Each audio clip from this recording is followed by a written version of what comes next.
तहरीके पाकिस्तान और बच्चे। ये पाकिस्तान बनने से पहले की बात है। एक बच्चा सड़क के किनारे जा रहा था कि अचानक पीछे से आने वाली गाड़ी ने उसे टक्कर मार दी। बच्चे के सर से खून बहने लगा और वो रोने लगा। एक काफिर का इधर से गुजर हुआ तो एक मुसलमान बच्चे को रोता देखकर उसने तंज करते हुए कहा, मुसलमान होकर रोते हो? बच्चे ने ये सुनकर जवाब दिया, मैं इसलिए रो रहा हूँ कि जो खून मैंने पाकिस्तान के लिए बचा कर रखा था वो अब सड़क पर बेकार जाया हो रहा है। कायदे आज़म ने जब ये वाक़या सुना तो फरमाया, जिस कौम में ऐसे बच्चे पैदा हो जाएं, उसे ज्यादा देर तक महकूम नहीं रखा जा सकता। अपना वतन हासिल करने के लिए मुसलमान को कठिन मरहले से गुजरना पड़ा। इस तहरीक में बरे-सगीर के तमाम मुसलमानों ने बढ़ चढ़ कर हिस्सा लिया। मर्दों, औरतों, जवानों और बच्चों ने मिलकर फास तहरीक को कामयाब बनाया। तहरीक पाकिस्तान में सबसे ज्यादा जोशो जज्बे, अज़्म और हौसले का मुजाहिरा करने वाले ये बच्चे ही थे। बच्चे फितरतन खेल कूद को पसंद करते हैं, लेकिन कायदे आज़म की शख्सियत का असर था कि बच्चों के ख्यालात तब्दील हो गए और वो तहरीक पाकिस्तान में बढ़ चढ़ कर हिस्सा लेने लगे। बच्चों मुस्लिम लीग भी कायम कर ली।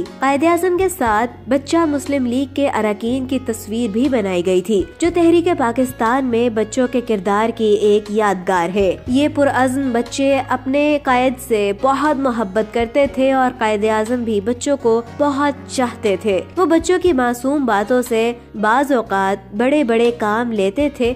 1941 में कायदे आज़म मुस्लिम लीग के एक इजलास में शिरकत के बाद वापस आ रहे थे कि रास्ते में एक कस्बे से गुजर हुआ। वहाँ मुसलमानों ने आपका पुरतबाक इस्तकबाल किया। एक 8 बरस का लड़का जिसके तन पर सिर्फ एक लुंगी थी, उसने बहुत जोर से पाकिस्तान जिंदाबाद का नारा लगाया। कायद की नजर इस पर पड़ी तो अपनी गाड़ी रुकवाई और उस लड़के को अपने करीब लाने को कहा। कुछ लोग उसे कायद के पास ले आए। कायद ने पूछा, तुम पाकिस्तान का क्या मतलब समझते हो? लड़का पहले घबराया, लेकिन कायद की शफकत और दूसरे लोगों की जानिब से हौसला बढ़ाने पर उसने जवाब दिया, पाकिस्तान का मतलब आप बेहतर जानते हैं। हम तो सिर्फ इतना समझते हैं कि जहां मुसलमानों की हुकूमत हो वो पाकिस्तान और जहां गैर मुस्लिमों की हुकूमत हो हिंदुस्तान। कायद के साथ सहाफियों का एक वफद भी सफर कर रहा था। चुनाचे कायद ने वहाँ मौजूद सहाफियों को मुखातिब करके कहा, जाओ मिस्टर गांधी को जाकर बता दो कि मुसलमानों का 8 बरस का बच्चा भी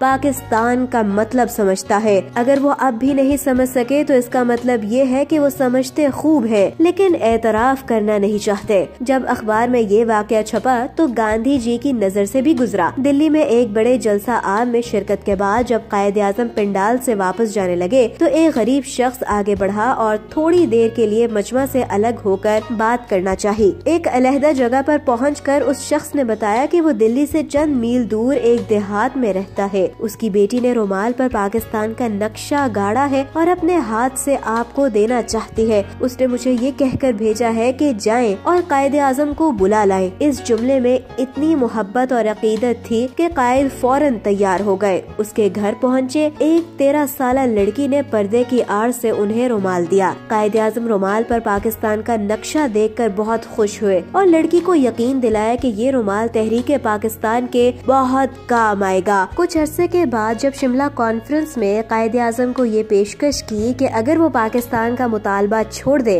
तो कांग्रेस उन्हें बड़ी से बड़ी कीमत देने को तैयार है। यहाँ तक कि कायदे आज़म को मुत्तहिदा हिंदुस्तान का गवर्नर जनरल तक बनाने पर रजामंद है। तो कायदे आज़म ने दूसरे दिन जवाब देने को कहा। वेवल को अपना सौदा मंजूर होता नजर आया तो वो बहुत खुश हुआ, लेकिन दूसरे दिन उसके होश उड़ गए जब कायदे आज़म ने वेवल को जवाब में वही रुमाल दिया और कहा, पाकिस्तान का मुतालबा सिर्फ जिनाह का नहीं बल्कि 10 करोड़ मुसलमानों का मुतालबा है जो उनके खून में रच बस गया। और अब तो देहात की लड़कियां भी फुर्सत के औकात में रुमाल पर पाकिस्तान का नक्शा काटती रहती है। तुम मुझसे पाकिस्तान का सौदा करना चाहते हो? ये बात तुम्हारे जहन से जितनी जल्दी निकल जाए बेहतर है। बच्चे कायदे आज़म से बहुत ज्यादा मोहब्बत और अकीदत रखते थे। एक दफा कायदे आज़म तहरीक पाकिस्तान के सिलसिले में मसरूफ रेल में सफर कर रहे थे। रात बहुत तारीक और सर्द थी। आधी रात से ज्यादा का वक्त गुजर चुका था कि एक स्टेशन पर गाड़ी रुकी और कायदे-आज़म की नशिस्त के करीब खिड़की के शीशे पर दस्तक हुई। आपके साथी घबरा गए और गुजारिश की कि खिड़की बंद रहने दे,